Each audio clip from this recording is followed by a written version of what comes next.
अथ श्री कार्तिक शुक्ल एकादशी महात्म्य कथा। ब्रह्मोवाच प्रबोधिन्यास्य महात्म्यं पापघ्नं पुण्यवर्धनं मुक्तिप्रदं सुबुद्धीनां शृणुस्व मुनिषत्तमा। ब्रह्मा जी बोले, हे मुनिश्रेष्ठ नारद, तुम प्रबोधिनी एकादशी के महात्म्य को सुनो, जो कि पापों को दूर करने वाला, पुण्य को बढ़ाने वाला तथा उत्तम बुद्धि वालों को मोक्ष देने वाला है। हे द्विजेंद्र, भागीरथी गंगा पृथ्वी पर तभी तक गरजती है जब तक कि पापों का नाश करने वाली कार्तिक की हरि बोधिनी एकादशी नहीं आती, और पुण्य क्षेत्र तथा सरोवर से लेकर समुद्र तक सब पवित्र तीर्थ भी तभी तक गरजते हैं जब तक कि कार्तिक में विष्णु प्रबोधिनी अर्थात देव उठनी एकादशी नहीं आती है। हजारों अश्वमेध यज्ञ तथा सैकड़ों राजसूय यज्ञों का फल मनुष्य एक प्रबोधिनी एकादशी का व्रत करने से ही प्राप्त कर लेता है। नारद जी ने कहा, हे पितामह, एक भुक्तेन किम पुण्यम नक्त भोजने उपवासेन किम पुण्यम तन्मे ब्रूहि पितामह। दिन में एक बार भोजन करने से और रात्रि में भोजन करने से तथा उपवास करने से क्या पुण्य होता है, वह सब मुझसे कहिए। ब्रह्मा बोले, एक बार के भोजन से 1 जन्म के, रात्रि में भोजन से 2 जन्म के तथा उपवास करने से 7 जन्म के पाप नष्ट हो जाते हैं। हे पुत्र, जो वस्तु दुर्लभ है, जो प्राप्त नहीं हो सकती तथा जो तीनों लोकों में भी दृष्टि गोचर नहीं है, उन सबको हरि बोधिनी बिना मांगे ही दे देती है। पापों को हरने वाली यह एकादशी एक व्रत के करने से ही मेरु और मंदराचल पर्वत के समान भयंकर पापों को भस्म कर देती है। हजारों पूर्व जन्मों का इकट्ठा किया गया पाप प्रबोधिनी एकादशी को जागरण करने से रुई के ढेर के समान भस्म हो जाता है। हे मुनिराज, जो मनुष्य स्वभाव से ही विधि पूर्वक देव उठनी का व्रत करता है, वह कहे हुए श्रेष्ठ फल को प्राप्त करता है। जो मनुष्य कही हुई विधि पूर्वक थोड़ा भी पुण्य कर्म करता है, वह मेरु के समान अधिक फल को प्राप्त कर लेता है। हे नारद, बिना विधि के मेरु के समान जो भी पुण्य किया जाता है, उस धर्म का फल लेश मात्र भी नहीं मिलता। संध्या न करने वाले, व्रत भ्रष्ट, नास्तिक, वेद की निंदा करने वाले और शास्त्र में दोष लगाने वाले के शरीर में धर्म नहीं ठहरता। दूसरों की स्त्रियों में रति करने वाले, मूर्ख, कृतघ्न तथा धूर्त या ठग, इन मनुष्यों के शरीर में भी धर्म स्थित नहीं रहता। जो ब्राह्मण अथवा शूद्र दूसरे की स्त्री का विशेषकर ब्राह्मणी का सेवन करता है, वे दोनों चांडाल के समान हैं। जो ब्राह्मण पति वाली अथवा विधवा ब्राह्मणी का सेवन करता है, वह कुटुंब के सहित नाश को प्राप्त हो जाता है। जो अधम ब्राह्मण दूसरों की स्त्रियों में गमन करता है, उसको संतान नहीं होती और उसका पूर्व जन्म का उपार्जित पुण्य भी नष्ट हो जाता है। जो गुरु और ब्राह्मण के साथ अहंकार करता है, उसका पुण्य शीघ्र ही नष्ट हो जाता है और उसको धन तथा संतान की प्राप्ति भी नहीं होती। जिनके शरीर आचार से भ्रष्ट हो गए हैं, जो शूद्री में गमन करते हैं तथा जो दुष्टों की सेवा करते हैं, दुष्टों की संगति करते हैं, इन सब का धर्म नष्ट हो जाता है। जो मनुष्य पापियों के साथ संगति करते हैं तथा उनके घर जाते हैं, वे यमलोक को चले जाते हैं। जिन मनुष्यों का धर्म अतिथि के लिए स्वागत न करने से, आसन न देने से और भोजन न कराने से नष्ट हो गया है, उनकी कीर्ति, आयु, संतान और सुख ये निश्चय ही नष्ट हो जाते हैं। जो नीच पुरुष सज्जन लोगों का अपमान करते हैं, वे धर्म, अर्थ, काम आदि त्रिवर्ग से रहित होकर नरक की अग्नि में जलाए जाते हैं। जो मनुष्य सज्जन लोगों का अपमान करके प्रसन्न होते हैं, वे नीच हैं, और जो उनको नहीं रोकते हैं, वे मूर्ख हैं तथा उनका वंश नाश को प्राप्त हो जाता है। आचार से भ्रष्ट शरीर वाले, चुगली करने वाले और धूर्तों को दान तथा हवन करने पर भी श्रेष्ठ गति नहीं प्राप्त होती। इसलिए कुछ भी अशुभ और लोक निंदित कर्म नहीं करना चाहिए। सदाचार पूर्वक रहे, जिससे धर्म नष्ट न हो। जो मनुष्य मन में विचारते हैं कि हम प्रबोधिनी का व्रत करेंगे, उनके 100 जन्म पहले के किए हुए पाप नष्ट हो जाते हैं। और जो प्रबोधिनी एकादशी के दिन रात्रि में जागरण करता है, वह भूत, भविष्यत और वर्तमान के 10 सहस्त्र कुलों को शीघ्र ही विष्णु लोक में ले जाता है।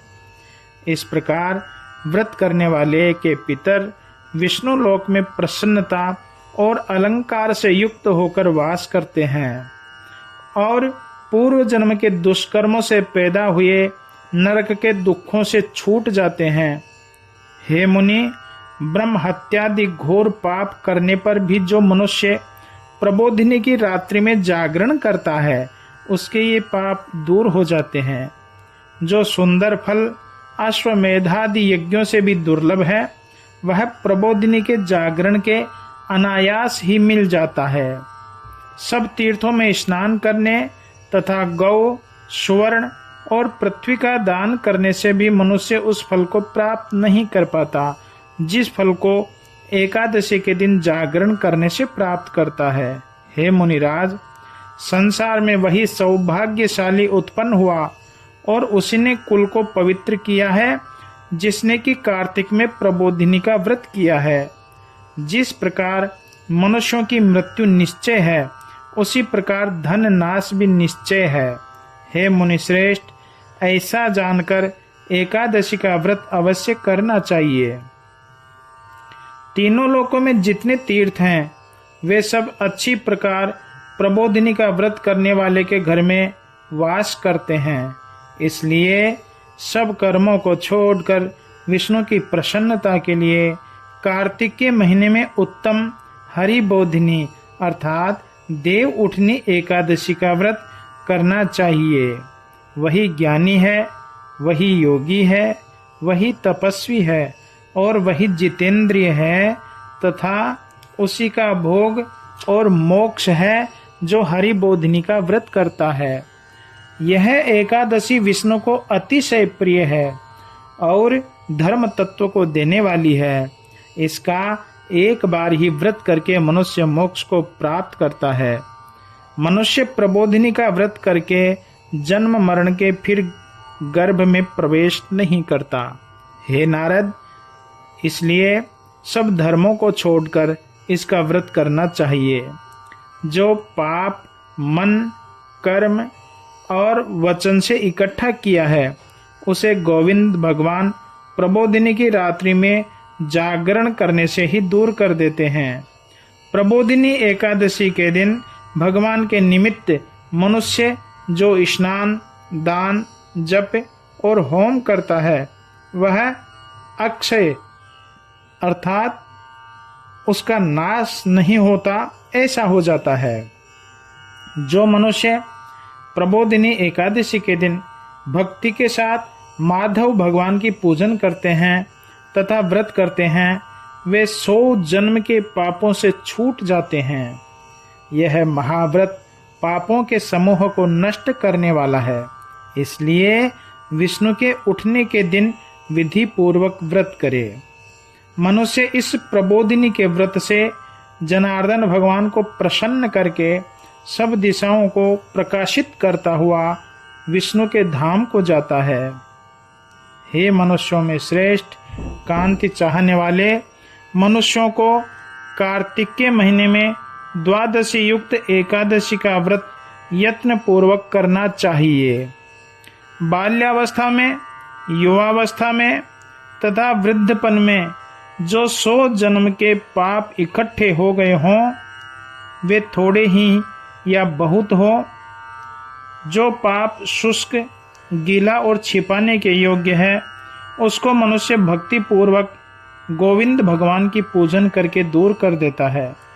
यह एकादशी धन धान्य को देने वाली, पवित्र और पापों को नाश करने वाली है।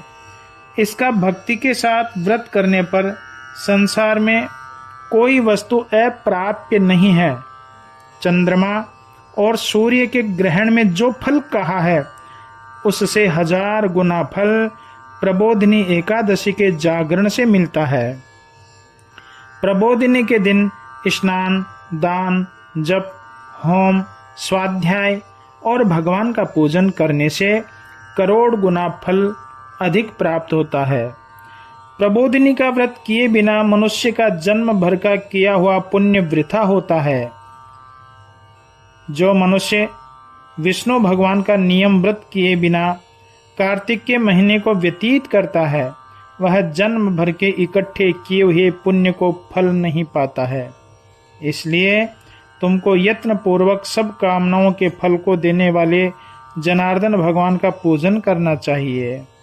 हे पुत्र, जो मनुष्य विष्णु भक्त होकर कार्तिक में दूसरों के अन्न को त्याग देता है, वह अवश्य ही चांद्रायण व्रत के फल को प्राप्त करता है। अर्थात कार्तिक के महीने में दूसरे को अन्न को भक्षण नहीं करना चाहिए।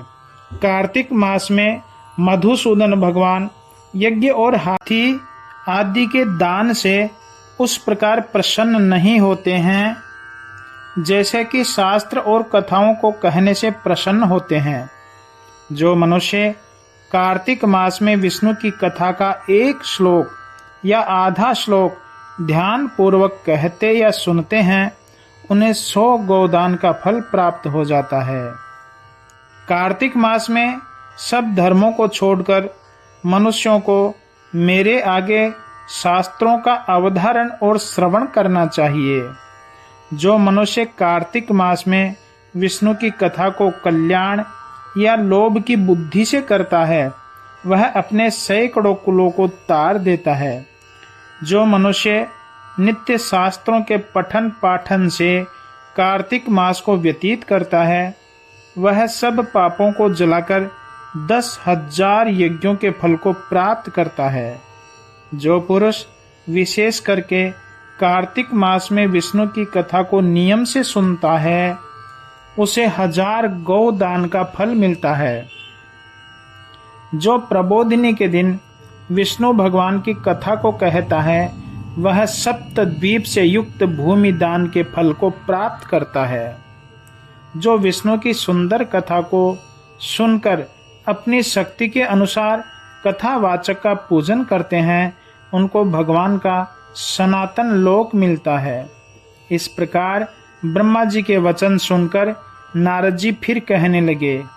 नारद जी ने कहा, विधानम ब्रूहि मे स्वामिन्नेकादस्याः सुरोत्तमा चीर्णेन येन भगवन् यादृशं फलं वाप्नुयात्।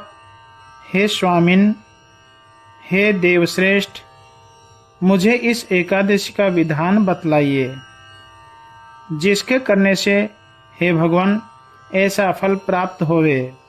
नारद जी का ऐसा वचन सुनकर ब्रह्मा जी ने कहा, हे द्विजोत्तम, एकादशी के दिन ब्रह्म मुहूर्त में उठकर दातुन आदि करके स्नान करना चाहिए। स्नान नदी में या तालाब में अथवा कुएं पर अथवा बावड़ी में अथवा घर में ही करे और केशव भगवान का पूजन करके कथा श्रवण करे। और हे महाभाग, नियम के लिए इस मंत्र का उच्चारण करे कि मैं एकादशी को निराहार रहकर द्वादशी के दिन भोजन करूंगा। और हे पुंडरीकाक्ष, हे अच्युत, मेरी रक्षा कीजिए। देवताओं के देव चक्रपाणी भगवान के मंत्र का उच्चारण करे। तत्पश्चात भक्ति भाव से प्रसन्न चित्त होकर उपवास को भगवान में अर्पण करें। फिर देवेश भगवान के पास रात्रि में जागरण करे।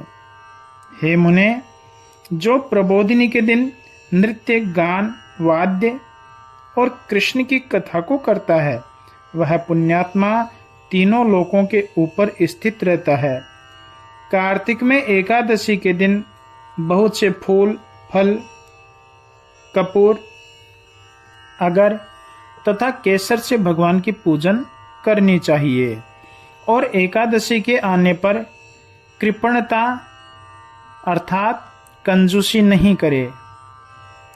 कृपणता नहीं करने से मनुष्य असंख्य पुण्य को प्राप्त करता है।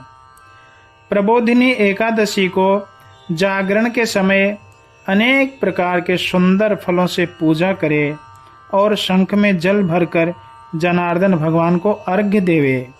जो फल सब तीर्थों में और जो फल सब दानों में है, उससे करोड़ गुना अधिक फल प्रबोधिनी के दिन भगवान को अर्घ्य देने से मिलता है। जो अगस्त के सुंदर पुष्पों से भगवान की पूजन करता है, उसको इंद्रदेव भी हाथ जोड़ते हैं। तपस्या से संतुष्ट हरि भगवान भी वह बात नहीं करते हैं जो कि अगस्त के फूलों से सुशोभित ऋषिकेश भगवान करते हैं। हे कलि समुच्छेदक, जो कार्तिक में बड़े भक्ति से बिल्व पत्रों से कृष्ण की पूजा करते हैं, उनको मेरी कही हुई मुक्ति प्राप्त होती है। हे वत्स, जो कार्तिक में तुलसी दल और पुष्पों से भगवान की पूजा करते हैं, उनके 10,000 वर्ष पूर्व के सभी पापों को भगवान नष्ट कर देते हैं। मनुष्यों से देखी हुई, स्पर्श की हुई, ध्यान की हुई, नमस्कार की हुई, स्तुति की हुई, कीर्तन की गई, लगाई हुई, सींची हुई और नित्य पूजा की हुई तुलसी कल्याण को देती है। जो प्रतिदिन तुलसी को 9 प्रकार की भक्ति करते हैं, वे 1000 करोड़ युग पर्यंत विष्णु लोक में निवास करते हैं। पृथ्वी में लगाई हुई तुलसी की जितनी जड़ फैलती है, उतने ही 1000 युग तक लगाने वाले के पुण्य का विस्तार करती है। पुरुषों से लगाई हुई तुलसी पृथ्वी पर जब तक शाखा, प्रशाखा, बीज, पुष्प और पत्तों के द्वारा बढ़ती है, तब तक लगाने वालों के कुल में जो उत्पन्न हुए हैं और आगे होंगे तथा जो भूतकाल में हो गए हैं, उनका वास हजारों कल्प तक हरि के धाम में होता है। जो मनुष्य कदम्ब के पुष्पों से भगवान जनार्दन की पूजा करते हैं, उनको भगवान की कृपा से यमराज के यहाँ नहीं जाना पड़ता है। कदम्ब के पुष्पों को देखकर ही भगवान प्रसन्न हो जाते हैं। तब फिर पूजन से तो अवश्य ही सब मनोकामनाओं को पूरी करते हैं। और फिर जो पाटला के पुष्पों से कार्तिक में परम भक्ति के साथ भगवान की पूजा करता है, वह मोक्ष को प्राप्त हो जाता है। जो मोलश्री और अशोक के पुष्पों से भगवान की पूजा करते हैं, वे चंद्रमा और सूर्य के रहने तक शोकहीन हो जाते हैं, अर्थात किसी प्रकार का उनको दुख नहीं मिलता। जो सफेद और लाल कनेर के पुष्पों से जगतपति की पूजा करते हैं, उनसे भगवान 4 युगों तक प्रसन्न रहते हैं। जो मनुष्य भगवान के ऊपर आम की मंजरी, बोर चढ़ाते हैं, वे महाभाग करोड़ गोदान के फल को प्राप्त करते हैं। जो पूजा के समय दूरवा से हरि भगवान की पूजा करते हैं, उनको भली प्रकार से पूजा का 100 गुना फल मिल जाता है। सुख देने वाली भगवान की पूजा जो मनुष्य शमी पत्रों से करते हैं, वे महाघोर यम के मार्ग से पार हो जाते हैं। जो वर्षा काल में भगवान की पूजा चंपा के पुष्पों से करते हैं वे मनुष्य फिर संसार में जन्म नहीं लेते। जो मनुष्य पाटला के पुष्पों से जनार्दन की पूजा करते हैं वे एक पल स्वर्ण चढ़ाने के फल को प्राप्त होते हैं। जो पीली केतकी के फूल भगवान पर चढ़ाते हैं उनके करोड़ों जन्म के इकट्ठे किए हुए पापों को भगवान भस्म कर देते हैं। जो केसर के समान लाल वर्ण की शतपत्रिका 100 पत्ते को गंध युक्त करके जनार्दन को अर्पण करता है वह श्वेत द्वीप में निवास करता है। इस प्रकार भोग और मोक्ष को देने वाले केशव भगवान की रात्रि में पूजा करके फिर प्रातः काल उठकर जल वाली नदी में जावे और वहां नदी में स्नान जप आदि प्रातः काल की क्रिया करके घर आवे और घर में विधि पूर्वक केशव भगवान की पूजा करे और बुद्धिमान पुरुष व्रत के समाप्त होने पर ब्राह्मणों को भोजन करावे और भक्ति युक्त चित्त से सिर से क्षमापन करे। तत्पश्चात भोजन और वस्त्रादिकों से गुरु की पूजा करे और भगवान की प्रसन्नता के लिए गुरु को दक्षिणा देवे। फिर प्रयत्न पूर्वक ब्राह्मणों को बहुत सी दक्षिणा देवे और उनके सामने किए हुए व्रत नियम का यथाशास्त्र त्याग करे और आमंत्रित कर ब्राह्मणों के लिए यथाशक्ति दक्षिणा देवे।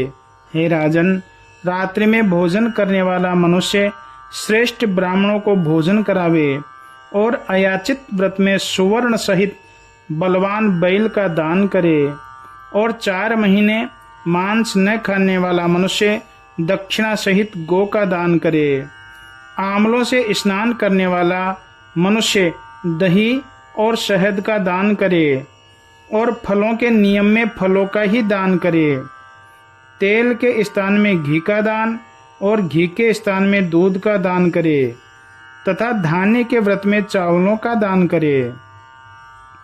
पृथ्वी में सोने का व्रत करने पर रजाई, तोशक और वस्त्रों के सहित शैया का दान करना चाहिए। पत्तों को खाने वाला घी से युक्त पात्र का दान करे। मौन व्रत में सुवर्ण सहित घंटा और तिलों का दान देवे तथा घी के व्रत में स्त्री पुरुष को घृत युक्त भोजन करावे। बुद्धिमान पुरुष केशों के रखने में दर्पण अर्थात शीशे का दान करे और जूता न पहनने पर जूतों का दान देवे।